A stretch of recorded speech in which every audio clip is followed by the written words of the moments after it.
আজকে আমাদের হাতে যে লেখাটা আছে সেটা অর্গানন অফ মেডিসিন বইয়ের একটা অংশ। আর এটা আমাদের স্বাস্থ্য আর অসুস্থতা নিয়ে একেবারে অন্য রকম একটা দৃষ্টিকোণ থেকে ভাবতে বাধ্য করে। হ্যাঁ। লেখাটা শুরুই হচ্ছে একটা বেশ বেশ ধামাকাদার দাবি দিয়ে। বলা হচ্ছে আমাদের শরীর যখন বিগড়ে যায় তার পেছনের আসল কারণটা কোনো জীবাণু বা রাসায়নিক গোলমাল নয়, হুম। বরং আমাদের ভেতরে থাকা এক অদৃশ্য জীবনী শক্তি হুম। বা ভাইটাল এনার্জির বিশৃঙ্খলা। তো আজকের আলোচনায় আমরা এই রহস্যময় ধারণার গভীরে যাব। আমরা কি অসুখকে ভুলভাবে বুঝি? ঠিক তাই। এই আলোচনাটা আকর্ষণীয় কারণ এটা আমাদের প্রচলিত ধারণাকে একেবারে একটা ঝাঁকুনি দিয়ে দেয়। তাই না? আমরা সাধারণত অসুখকে দেখি একটা যান্ত্রিক ত্রুটি হিসাবে, ধরুন গাড়ির কোনো পার্টস খারাপ হয়ে যাওয়ার মতো। হ্যাঁ, একদম। কিন্তু এই দর্শন বলছে ব্যাপারটা মোটেই তা নয়। শরীর কোনো যন্ত্র নয়, বরং একটা প্রাণবন্ত শক্তি দ্বারা চালিত সত্তা। আর রোগের লক্ষণগুলো হলো সেই শক্তির ভেতরের অবস্থার একটা বাইরের প্রতিচ্ছবি। বেশ, তাহলে চলুন একেবারে মূল কথায় ঢোকা যাক। লেখাটার 12 নম্বর সূত্রে বলা হয়েছে শুধু পীড়িত জীবনী শক্তি যা রোগসমূহ উৎপাদন করে। হ্যাঁ। এই জীবনী শক্তি শব্দটা শুনলে কেমন একটা উম, আধ্যাত্মিক ভাইব আসে। হুম হুম। এটাকে সহজে কিভাবে বোঝা যেতে পারে? এটা কি আত্মার মতো কিছু? খুব ভালো প্রশ্ন। শব্দটা আধ্যাত্মিক শোনালেও এই দর্শন অনুযায়ী এটা খুব বাস্তব একটা জিনিস। ভাবুন তো, আমাদের শরীরটা একটা অত্যাধুনিক কম্পিউটারের হার্ডওয়্যারের মতো। হার্ডওয়্যার। আচ্ছা। আর এই জীবনী শক্তি হলো সেই অপারেটিং সিস্টেম বা সফটওয়্যার যা হার্ডওয়্যারটাকে চালায়। সফটওয়্যার ছাড়া যেমন কম্পিউটারটা শুধু একটা ধাতব বাক্স, ঠিক। তেমনি এই জীবনী শক্তি ছাড়া আমাদের শরীরটা নিছকই জড় পদার্থ। আমাদের হৃদস্পন্দন, শ্বাস-প্রশ্বাস, হজম, চিন্তাভাবনা এই সব কিছুর পেছনে যে চালিকা শক্তিটা কাজ করছে, সেটাই হলো জীবনী শক্তি। বাহ! এই তুলনাটা তো চমৎকার।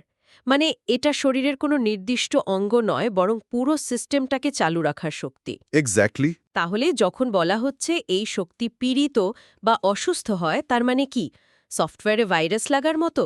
আর এখানেই তো আধুনিক চিকিৎসা বিজ্ঞানের সাথে এর একটা বড় পার্থক্য তৈরি হচ্ছে, তাই না? একেবারে। এটাই হলো সবচেয়ে বড় পার্থক্যের জায়গা।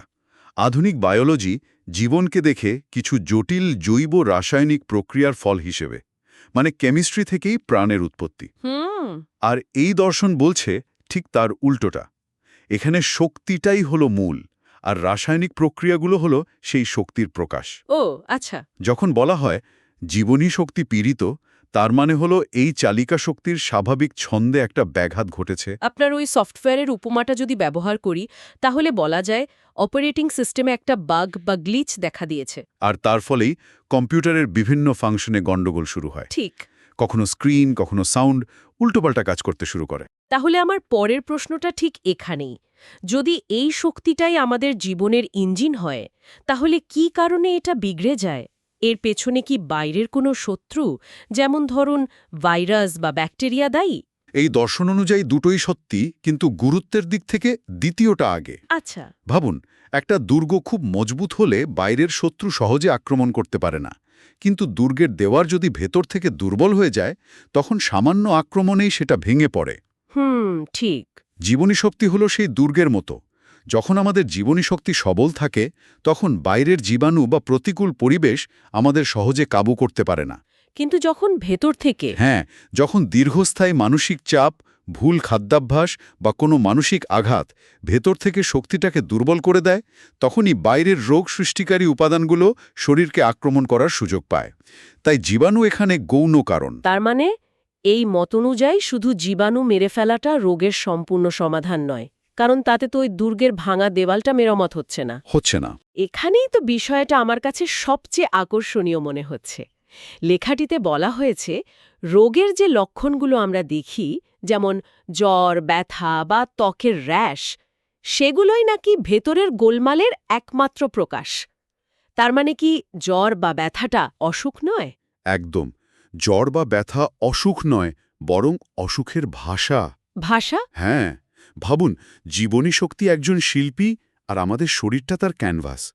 যখন শিল্পী নিজে কষ্টে থাকে তখন সে সেই কষ্টটাকেই ক্যানভাসের ওপর নানা রঙে আর আঁচড়ে ফুটিয়ে তোলে। বাহ! রোগের লক্ষণগুলো হলো সেই ছবি। এগুলো হলো জীবনী শক্তির পাঠানো SOS সিগন্যাল। শরীর এর মাধ্যমে বোঝাতে চাইছে আমার ভেতরে সব ঠিক নেই, সাহায্য দরকার। তার মানে আমরা যখন ব্যথা কমানোর জন্য পেনকিলার খাই বা সর্দি কাশি বন্ধ করার জন্য ওষুধ খাই, তখন আমরা আসলে কি করছি? এটা কি অনেকটা ফায়ার অ্যালার্মের তার কেটে দেওয়ার মতো নয়? আপনি একেবারে মোক্ষম পয়েন্টটা ধরেছেন। এই দর্শন অনুযায়ী লক্ষণগুলোকে সরাসরি আক্রমণ করে চেপে দেওয়াটা ঠিক ওই ফায়ার অ্যালার্ম বন্ধ করে দেওয়ার মতোই বিপজ্জনক। আচ্ছা। এতে আপাতভাবে কষ্টটা কমলেও ভেতরের মূল সমস্যাটা কিন্তু চাপা পড়ে থাকে এবং প্রায়শই সেটা পরে আরও জটিল কোনো রোগের আকারে প্রকাশ পায়। যেমন? যেমন ধরুন, ত্বকের র্যাশ মলম দিয়ে সারিয়ে দেওয়ার পর হয়তো দেখা গেল রোগীর হাঁপানির সমস্যা শুরু হলো। এই দর্শন বলবে জীবনী শক্তি তার সমস্যাটা ত্বকের মাধ্যমে প্রকাশ করতে না পেরে এখন ফুসফুসের মাধ্যমে প্রকাশ করছে। ও, এটা তো চিকিৎসার পুরো ধারণাটাই বদলে দিচ্ছে।